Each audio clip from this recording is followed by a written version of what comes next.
Agora a gente vai falar de saúde aqui no Ver Mais. Porque hoje, mais do que nunca, a busca pela estética perfeita, pela correção de imperfeições, tem levado muitas pessoas a recorrerem à cirurgia plástica. No entanto, como qualquer procedimento cirúrgico, há riscos envolvidos e cuidados essenciais que precisam ser tomados antes, durante e depois da operação. Casos envolvendo um médico cirurgião de Santa Catarina que deformou os corpos de pacientes após cirurgias plásticas chocaram o país. Para a gente entender melhor esses desafios, precauções e como garantir a segurança, nós convidamos o Dr. Gerson de Matos Ritz Filho, que é especialista em cirurgia plástica, para esclarecer o que é importante considerar antes de tomar essa decisão. Boa tarde, Dr. Gerson, bem-vindo. Boa tarde, Kelty, obrigado.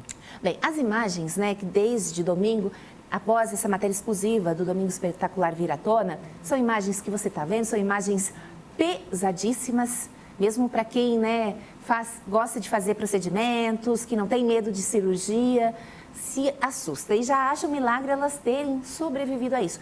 Mas é importante, doutor, a gente trazer isso como uma forma de alerta.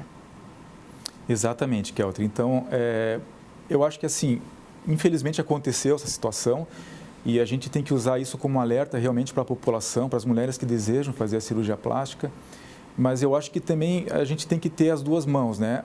É importante a paciente procurar um bom cirurgião, aquele que seja especializado, que seja técnico para fazer essas cirurgias. E, em contrapartida, também parte do profissional também avisar a paciente dos riscos do procedimento, o quão perigoso ou não é o procedimento, para que ambas as partes vão para a cirurgia de maneira ambos seguros para poder, o médico para fazer seu trabalho e a paciente para se submeter ao procedimento. Gostaria que o senhor falasse um pouquinho das suas especialidades e do seu início na cirurgia plástica, também para a gente entender um pouquinho da sua trajetória. Sim, eu trabalhei 10 anos com queimados, no centro de queimados aqui de Joinville, e hoje em dia eu também faço a cirurgia reparadora, que é o tratamento de pacientes que têm lábio leporino, a fissura lábio-palatina, além de também realizar cirurgias plásticas estéticas já há 25 anos. 25 anos. E como é que é esse primeiro contato com a paciente, quando o senhor é procurado? A gente faz uma consulta com a paciente, né? Então, essa consulta eu sempre reforço que ela deve, no meu caso, a gente não fala pera, a gente investe 50 minutos a 1 hora nessa consulta justamente para esclarecer a paciente que ela tem alguns riscos em relação aos procedimentos, saber o que ela está esperando com o procedimento e passar o máximo de tranquilidade e segurança para a paciente. Eu sempre falo para minhas pacientes, você vai para a cirurgia, mas eu faço questão que você vá 100% segura dos riscos e todas as dúvidas que você tiver, você tem que tirar nessa cirurgia. E doutor, por falar em riscos, como é que é o procedimento? A pessoa assina alguma coisa, independente da cirurgia, ela tem consciência por escrito dos riscos que ela corre?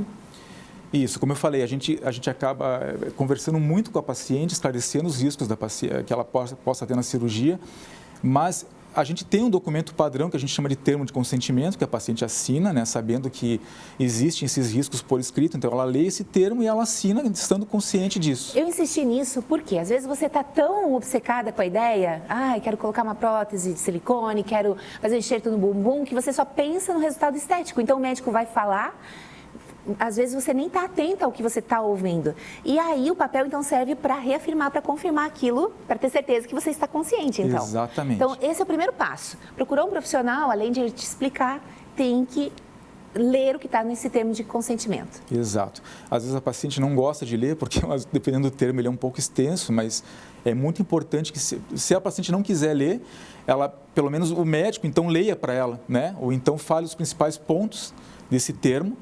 Alguém que esteja com ela, por exemplo, o marido, ou alguém, a mãe, algum familiar que esteja presente também possa ler para servir de testemunha, para que seja bem esclarecido quais são os riscos e o que tipo de cirurgia ela vai se submeter.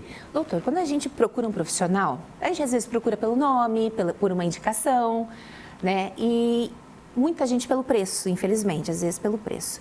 Mas você procura o profissional. Então, vou operar com o doutor Gerson. Mas o senhor não opera sozinho, opera em um hospital, com uma equipe. Como é que funciona? Como é que a gente também pode se certificar, ter uma segurança em relação a isso? Perfeito. A primeira coisa, Kelty, eu sempre falo, procurar no site da Sociedade Brasileira de Cirurgia Plástica se esse médico ele é especialista em cirurgia plástica e credenciado pela Sociedade Brasileira. O segundo ponto é você tentar, com alguém conhecido, amigos, familiares, procurar saber se esse médico operou algum dos seus conhecidos. Que eu acho que hoje a gente tem muita informação nas redes sociais, que é importante, né? A gente não pode fugir disso, da realidade hoje, mas não deixar somente para as redes sociais. A gente precisa, aquele boca a boca que a gente sempre fala, ainda é muito importante, muito seguro. E além disso, você pode procurar no próprio site do CRM, do Conselho Regional de Medicina, pelo nome do médico, se ele tem especialidade naquela área, né? Se ele está apto a fazer a cirurgia e se ele tem algum processo, algum inquérito também pode ser procurado por ali. E qual a sua visão desse movimento, assim, desses casos que tem acontecido do X-tudo, né? Entra para fazer a mama, daí já faz a lipo e aí já faz o enxerto, já faz um pacotão completo. Qual que é a sua opinião sobre isso? Veja bem, não existe nada contraindicando pela literatura médica que você possa fazer as cirurgias em conjunto. Mas é muito importante esclarecer que existe um tempo limite, que a gente costuma deixar em torno de 6, 7 horas, no máximo 8 horas de cirurgia. Passando desse tempo, o risco acaba sendo muito maior do que o benefício. Então, se o médico, por exemplo, ele possui um outro colega cirurgião, eles operam em 2 cirurgiões na mesma cirurgia, então seriam praticamente 2 equipes operando a mesma paciente. É justificável, às vezes, fazer 2, 3, 4 procedimentos na mesma anestesia. Agora, se esse médico está só o auxiliar médico, a instrumentadora, e ele vai fazer vários procedimentos, que não passe de 6, 7 horas, porque esse seria o tempo, mais ou menos, que a gente considera permitido para não ter tanto risco na cirurgia. Maravilha. E em relação ao pós-operatório, porque a gente sabe que, escolher um bom profissional, uma boa equipe, mas tem o risco ali de uma bactéria, tem o risco ali de às vezes... Como também a sua visão, a sua orientação no sentido do pós-operatório?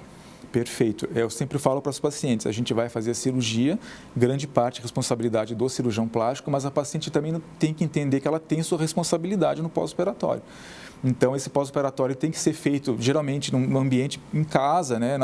Eu sempre falo para evitar de sair muito para fora as primeiras semanas, para evitar de ter um risco de infecção.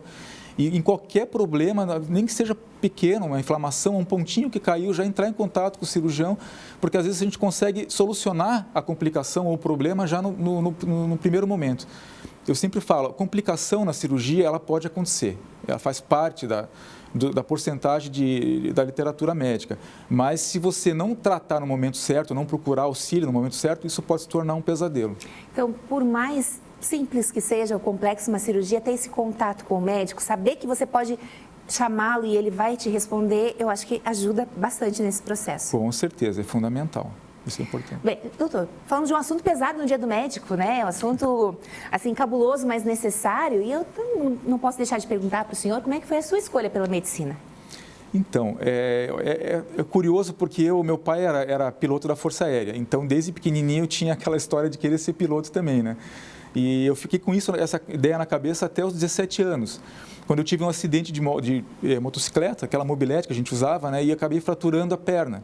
E a gente sabia na época que quem tivesse algum problema físico, fratura, problemas dentários, qualquer coisa, não entraria para ser piloto da Força Aérea, porque tem que ser perfeito fisicamente.